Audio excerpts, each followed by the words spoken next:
estado investigando este efecto. Más importante aún, se dio cuenta de que si se encadenaban estas celdas, se amplificaba este flujo de carga. Y para 1800, él simplificó más aún las cosas, eliminando la jarra que estaba proporcionando más electrolitos de los necesarios. Él escribió que algunas docenas de discos de cobre, por ejemplo estas monedas, junto con un número igual de piezas de zinc, él preparó pedazos de material esponjoso capaces de retener agua. Así que emparejó un pedazo de cobre con un pedazo de zinc, siempre con el mismo orden, y siempre ponía un pedazo de material húmedo entre estos discos. Y continuó haciendo esto hasta tener una columna lo más alta posible, sin que se cayeran. Esto es famosamente conocido como la pila voltaica, la primera batería o pila en la historia en tener un flujo continuo de carga eléctrica o corriente. Si se agregaban más celdas, aumentaba la presión eléctrica de la corriente, resultaban en el aumento de la presión eléctrica en ambos extremos. Y la presión eléctrica fue uno de los primeros términos para referirse a lo que ahora conocemos como voltaje, llamado así en honor a Volta. Si ambos cables en los extremos de la pila se tocan de forma directa, podremos observar una serie de choques o chispas. Al principio, el uso de la corriente eléctrica como método de comunicación no fue algo obvio inmediatamente. Solo se observaban chispas y burbujas. Una idea fue usar la presencia de burbujas para representar letras, y el telégrafo de burbujas usó este método, aunque involucraba 26 circuitos diferentes, uno para cada letra, y se basaba en el hecho de que la batería o la pila que proporcionaba la corriente podía colocarse alejada de las jarras o de los recipientes que contenían las terminales que producían las burbujas. Fue un invento ingenioso, aunque no muy práctico y nunca se usó. Pero pronto todo cambiaría. Después de una famosa demostración, en 1819, se encontró que si pasábamos un cable cerca de una brújula y conectábamos este cable a una pila, en el instante en el que el cable hace contacto con la pila, se movía la aguja, sin tener contacto físico alguno. La única explicación era que la corriente que era llevada por el cable creaba un campo magnético temporal. A esto le siguieron varias pruebas para descubrir la dirección de este campo. Primero se pensó que apuntaba a lo largo del cable que llevaba la corriente, o quizá emanando hacia afuera del cable, de la misma manera que viaja el calor. Pero después se descubrió que estaba viajando alrededor del cable, en círculos perpendiculares. Así que un lazo de cable crearía un campo magnético que apunta a través del centro de este lazo, girando hacia afuera. Esto se convirtió en un galvanómetro, que se diseñó para detectar y medir corriente eléctrica. Simplemente era un rollo de cable o una bobina con una brújula suspendida en el centro. Cuando se aplicaba corriente eléctrica a la bobina o al cable enrollado, se creaba un campo magnético al centro del cable, rodeándolo por afuera, de manera que la aguja siempre apuntaba de forma perpendicular a la dirección de la fuerza que se encontraba en equilibrio a ambos lados de la aguja. Y mientras más fuerte era la corriente, más grande sería el movimiento o el desplazamiento de la aguja. Y para 1824, William Sturgeon demostró una forma de aumentar la fuerza de este campo simplemente enrollando un cable conductor alrededor de un pedazo de acero, que podría ser un clavo. Se podría amplificar la fuerza magnética porque el acero es un mejor medio para apoyar la formación de un campo magnético. A esto le llamamos permeabilidad. Y al enrollar varias veces el cable alrededor del clavo, se puede aumentar la fuerza del campo miles de veces. Esto se conoce como un electroimán. Así que de pronto era posible crear un campo magnético que podía mover agujas con precisión y fuerza usando una corriente eléctrica aplicada a la distancia, usando un cable enrollado largo y una batería potente. En ese entonces, nuestra comprensión de la información estaba en sus inicios.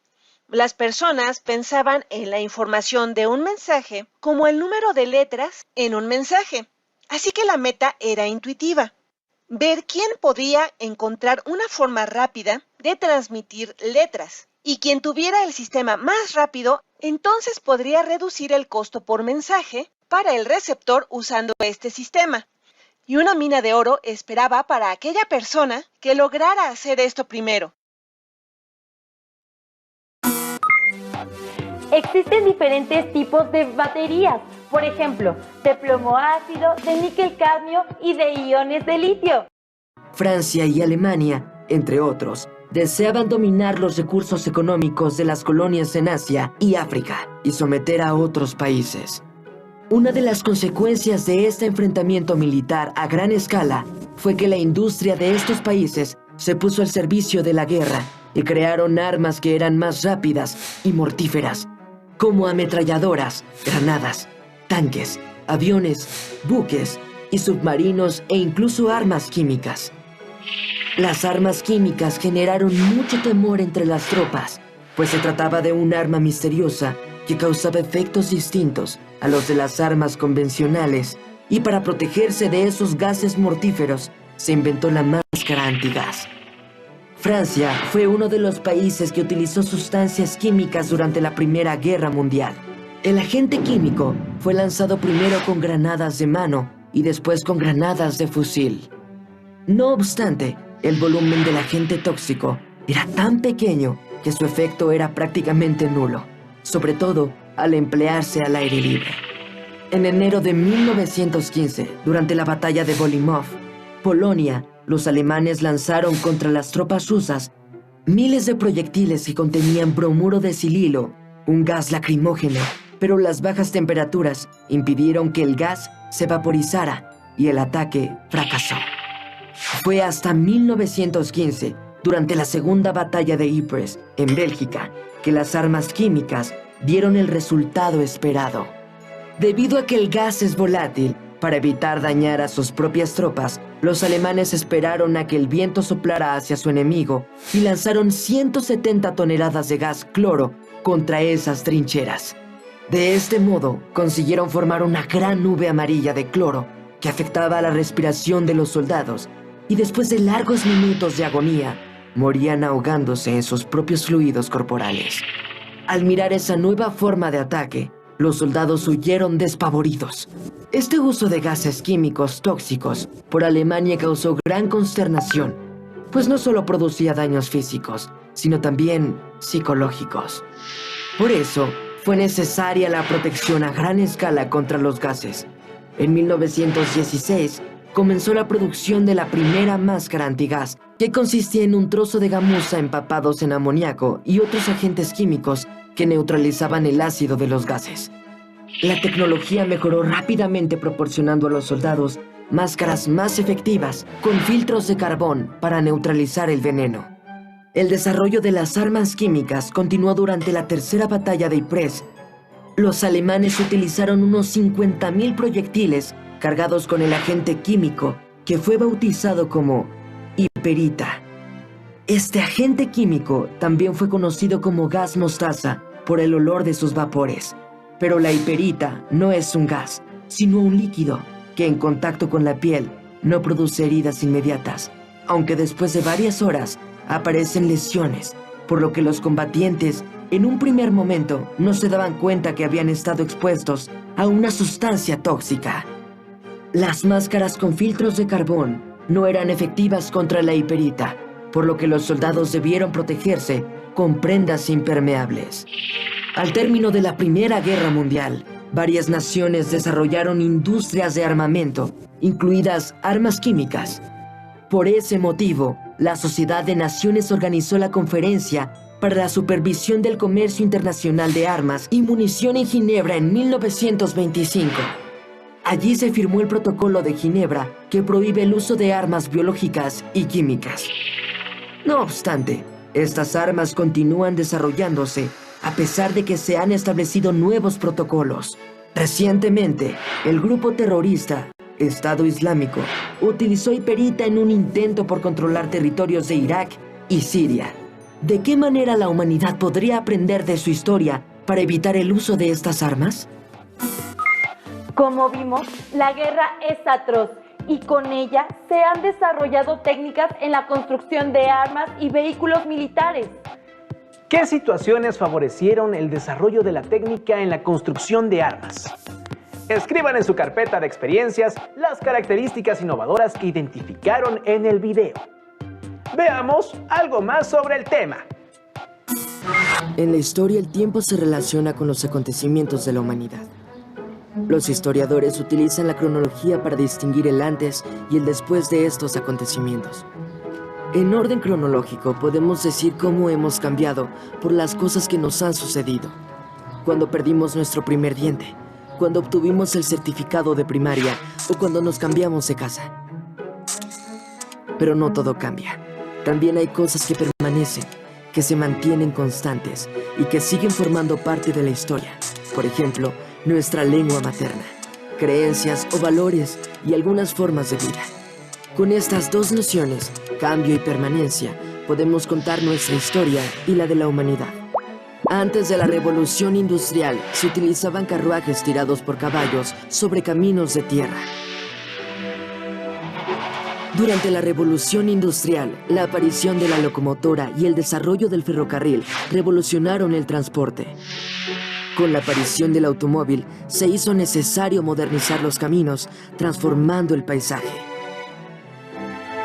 Una consecuencia de la industrialización fue que las ciudades se convirtieron en el centro de la actividad económica. Los trabajadores migraron del campo hacia ellas.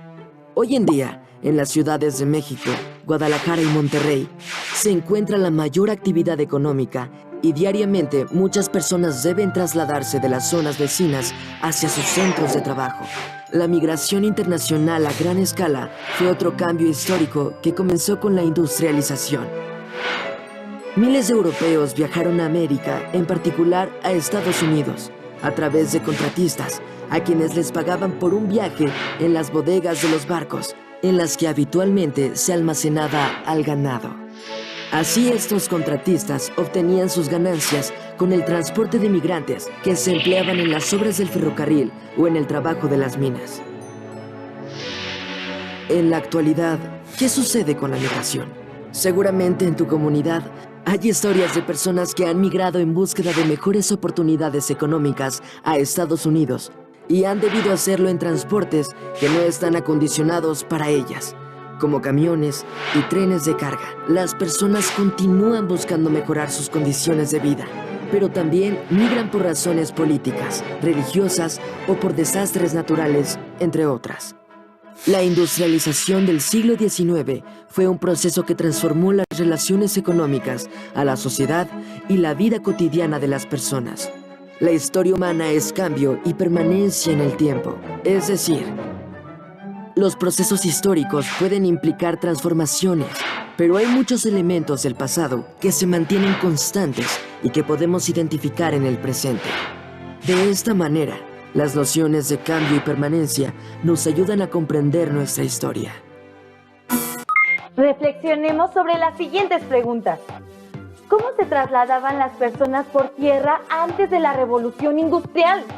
¿Cuál fue la relevancia del ferrocarril para la movilidad de las personas? ¿Qué otros requerimientos fueron necesarios para el funcionamiento de estos vehículos?